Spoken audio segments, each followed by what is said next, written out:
Hello. Already मी तुम्हाला 5 question दिलेले आहेत. हे 5ही क्वेश्चन बेसिक आहेत. आज पण 2 अजून एक क्वेश्चन देणार आहे, ते सुद्धा बेसिक याचं आहे. त्यामुळे एकूण टोटल 7 to 8 क्वेश्चन ते बेसिक लेवलला दिलेले आहेत. ते बेसिक क्वेश्चन जर कंप्लीट केले तर तुम्हाला एक कॉन्ट्रॅक्ट अकाउंटचा बेसिक कन्सेप्ट माइंडमध्ये परफेक्ट होईल. आपण जातोय नेक्स्ट क्वेश्चनकडे. Question number 27. A contractor has undertaken a construction work at a price of rupees 5 lakhs. So contract price 5 lakhs.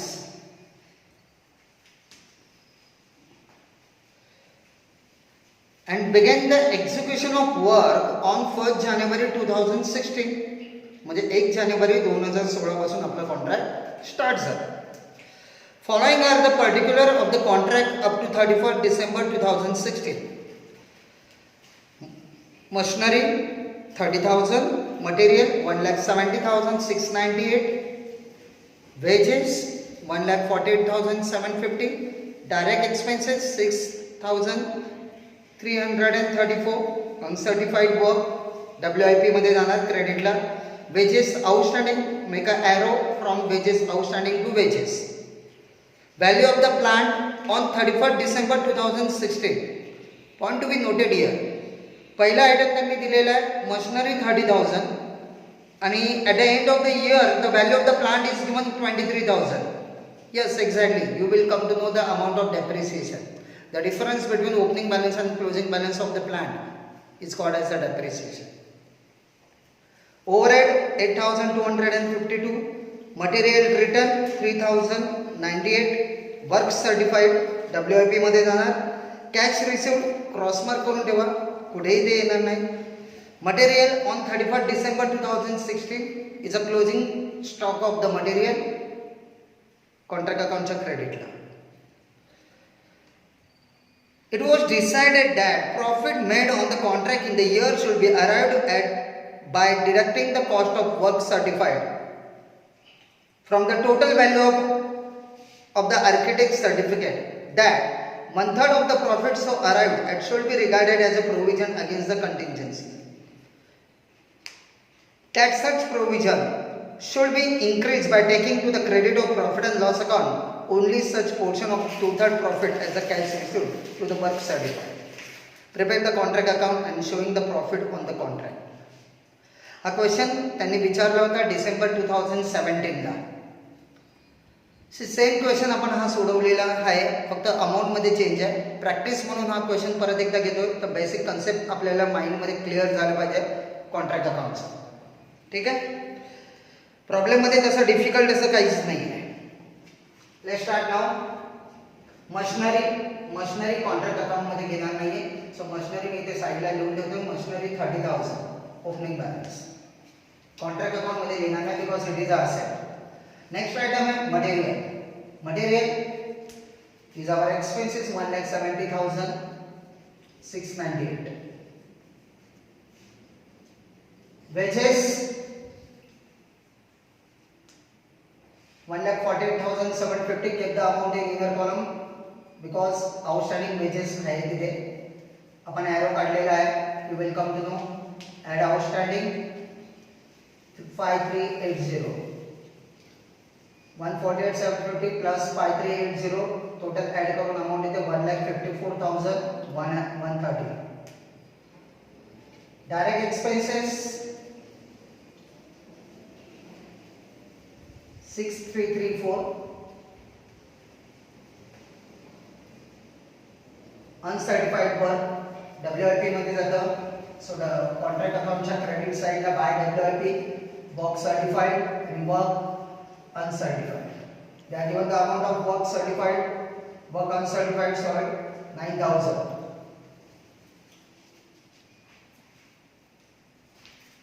Wages outstanding already झालेला आहे. Value of the plant, closing value दिली plantची 23,000. So opening ला plant होता 30,000, closing ला 23,000. So दोघांमध्ये difference 7,000 ही amount कमी झाली आहे, that is what is the depreciation. So depreciation on plant 7,000. Plant किंवा मशिनरी दोघांचा अर्थ एकच आहे. ओव्हरहेड खर्च आहे,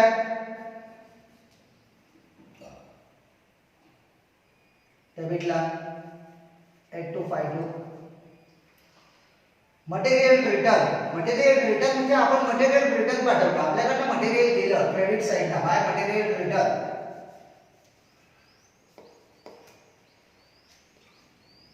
3098.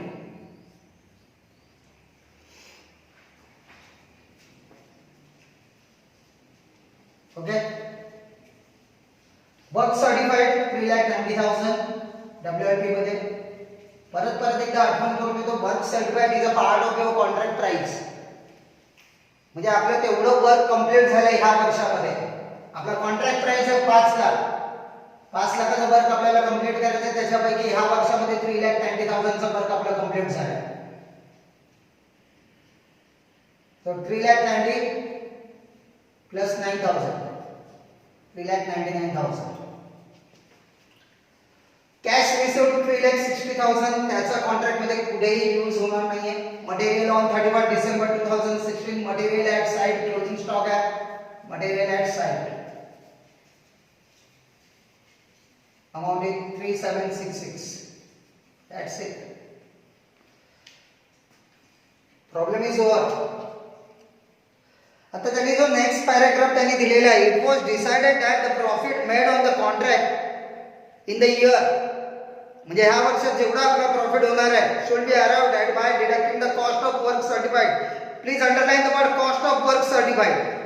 कॉस्ट ऑफ वर्क सर्टिफाइड म्हणजे जेवढं वर्क आपण कंप्लीट केले त्याची कॉस्ट, ती कॉस्ट आपल्याला डिडक्ट करायची आहे from the total value of the architect certificate. Architect certificate म्हणजे वर्क सर्टिफाइड. आणि ऑलरेडी मी तुम्हाला सांगितलेलं, हे वर्क सर्टिफाइड सेलिंग प्राइस ने रेकॉर्ड असतं.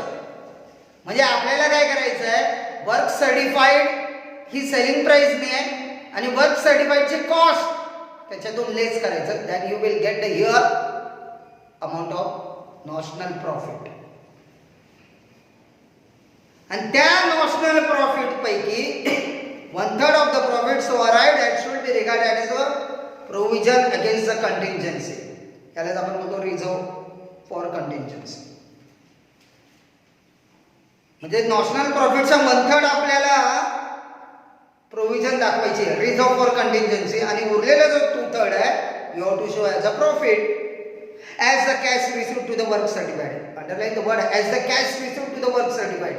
म्हणजे जेवढं वर्क कंप्लीट झालंय त्याच्यापैकी जेवढी कॅश मिळाली आहे त्या प्रपोर्शन मध्ये तो प्रॉफिट 2/3 प्रॉफिट म्हणून दाखवायचा आणि 1/3 प्रोव्हिजन दाखवायचे, असा त्याचा अर्थ आहे. म्हणजे ह्या प्रॉब्लेम मध्ये आपल्याला पर्सेंटेज ऑफ वर्क कंप्लीशन काढण्याची गरज नाहीये, कारण ह्या पॅराग्राफ मध्ये त्यांनी तेच डिफाईन केलेलं आहे की 2/3 profit you have to show as a profit and 1/3 as a national profit. Point कळला मला काय सांगायचं आहे. आय रिपीटेड अगेन, ह्या प्रॉब्लेम मध्ये पर्सेंटेज ऑफ वर्क कंप्लीटेड काढायची गरज नाहीये, कारण ह्या पॅराग्राफ मधून त्यांनी सरळ इंडिकेट केलेलं आहे 1/3 प्रॉफिट रिझर्व दाखवायचं आहे, 2/3 प्रॉफिट अँड लॉस अकाउंटला ट्रान्सफर करायचं आहे. Is that okay? Prepare the contract account. So simple question. Now close.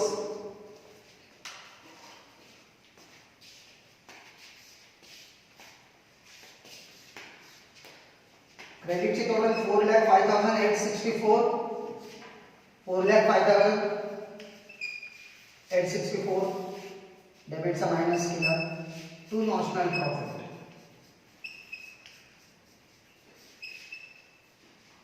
Profit आला 59,450 notional profit by notional profit brought down 59,450. 59,450 म्हणून आपल्याला त्याच्यातला काही profit we have to show as a profit and loss account. Transfer to the profit and loss account and balance profit transfer to the provision for contingency. आणि त्यांनी कसं करायचं ते त्यांनी सांगितलं. So profit is equal to 59,450 into 2/3 into cash received. Cash received is 3,60,000 upon work certified 3,90,000. So plus minus करून multiplication करून amount येते 36,585. सो एवढा प्रॉफिट आपल्याला प्रॉफिट अँड लॉस अकाउंटला ट्रान्सफर करायचं आहे 36,585. and 59,450 minus 36,585 22,865. So is a simple question. काय doubt? Good. आता या प्रॉब्लेम मधून मला एक अजून एक कन्सेप्ट, ऑलरेडी मी हा कन्सेप्ट एक्सप्लेन केला पण परत एकदा एक थोडासा कन्सेप्ट एक्सप्लेन करायचा. तो कन्सेप्ट असा आहे, से हा डेबिटला जेवढा मी टाकलेली अमाऊंट आहे हा माझा खर्च आहे आणि हे जेवढं क्रेडिटला आहे ना वर्क सर्टिफाईड सोडून हे बाकीचं सगळं ह्या डेबिट मधून हे क्रेडिटचं जेवढं आहे हे सगळं वजा केलं की आपल्याला मिळणार cost of work certified. Cost of work certified म्हणजे या वर्षात जेवढं मी वर्क कंप्लीट केलंय त्याची कॉस्ट. मी परत एकदा रिपीट करतो, हा पॉईंट तुम्ही लक्षात ठेवा. नाही कळलं तर मला फोन करून विचारा, पण हा पॉईंट तुम्हाला कळला पाहिजे. मला इथे काय सांगायचं आहे की हा डेबिटला जेवढं मी इथे लिहिलेलं आहे हा माझा सगळा खर्च आहे. या डेबिटच्या खर्चामधून हे जेवढं क्रेडिटला लिहिलेलं आहे कोणतं, material return, material at site, work uncertified, हे जे क्रेडिटला लिहिलेलं आहे या डेबिट मधून हे क्रेडिटला लिहिलेलं वजा केलं की मला मिळणार आहे cost of work certified.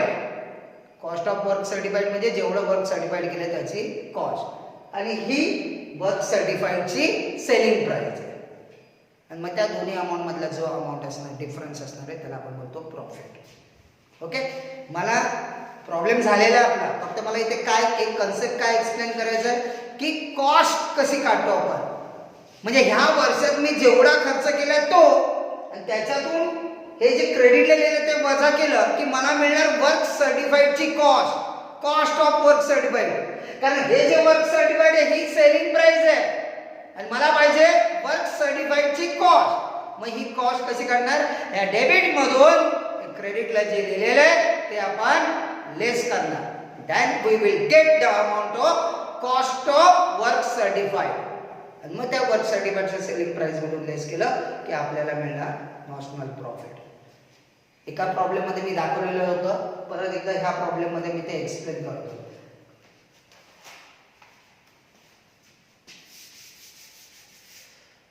So मटेरियलची कॉस्ट 170,698, वेजेस 154, 130, ओव्हरहेड 6330, डेप्रिसिएशन 7,000 आणि ओव्हरहेड 8252.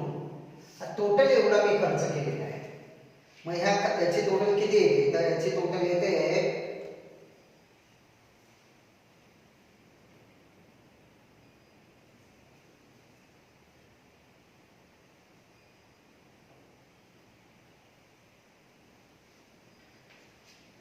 346,414.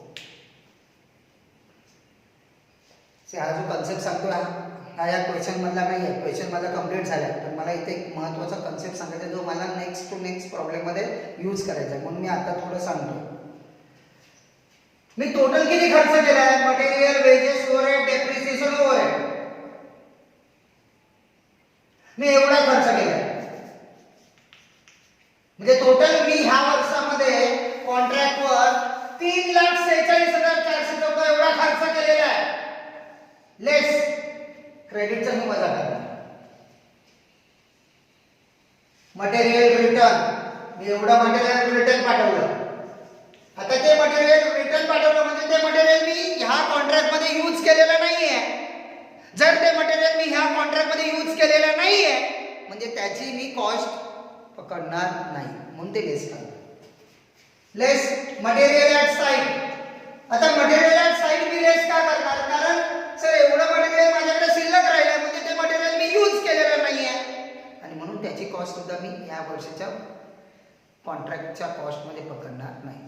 सो ते पण द्यायचं 3766. आपण काय काढतोय, कॉस्ट ऑफ वर्क सर्टिफाईड किंवा कॉस्ट ऑफ कॉन्ट्रॅक्ट. या वर्षात जेवढं मी कॉन्ट्रॅक्ट कन्स्ट्रक्शन केले त्याची कॉस्ट काढतोय मी. अजून एक मला लेस करायचं काय, वर्क अनसर्टिफाईड. सर वर्क अनसर्टिफाईड का लेस करणार, कारण वर्क अनसर्टिफाईड म्हणजे वर्क कंप्लीट झालंय पण मला आर्किटेक्चरने सर्टिफिकेट दिलेलं नाहीये, मग त्या कामाचे पैसे मला ह्या वर्षात मिळणार नाही. जर त्या कामाचे पैसे मला ह्या वर्षात मिळणार नाहीये मग मी ती कॉस्ट ह्या वर्षी कन्सिडर करणार नाही, कारण त्या कामाचे पैसे मला पुढच्या वर्षी मिळणार आहे. मग ते जे वर्क अनसर्टिफाईड आहे ती जी कॉस्ट आहे ती मी ह्या वर्षी न पकडता मी पुढच्या वर्षी पकडणार आणि म्हणून ते लेस करणार. सो 3,46,414 मधून हे तिन्ही मी लेस करणार. हे तिन्ही हे क्रेडिटचे येतात, हे तिन्ही मी लेस करणार आहे. 346,414 minus 3098 minus 3768 minus 9,000. The answer is 3,30,550. He amount काय आहे, तर ही अमाउंट आहे कॉस्ट ऑफ वर्क सर्टिफाईड. म्हणजे जेवढं मी वर्क सर्टिफाईड केलंय ना या वर्षात त्याची ही कॉस्ट आहे आणि ती वर्क सर्टिफाईडची ही सेलिंग प्राइस आहे. So work certified selling price 3,90,000 आणि 3,90,000 मधून 3,30,550 वजा केले तर तुमचं उत्तर येतं 59,450. This is your notional profit. You can check this answer. So ही वर्किंग नोट महत्वाची. ही वर्किंग नोट कसली आहे, तर ही वर्किंग नोट आहे कॉस्ट ऑफ वर्क सर्टिफाईड. कळलं? म्हणजे कॉस्ट ऑफ वर्क सर्टिफाईड कसं काढायचं, तर डेबिटची अमाऊंट मायनस क्रेडिटची amount. This is your cost of work certified आणि त्याच्यातून मग ही वर्क सर्टिफाईडची सेलिंग प्राइस वजा केली की तुम्हाला मिळणार notional profit. Check here. Is are okay? So हा प्रॉब्लेम जरा व्यवस्थित लक्ष देऊन बघा. मेन म्हणजे ही वर्किंग. ठीक आहे, गुड.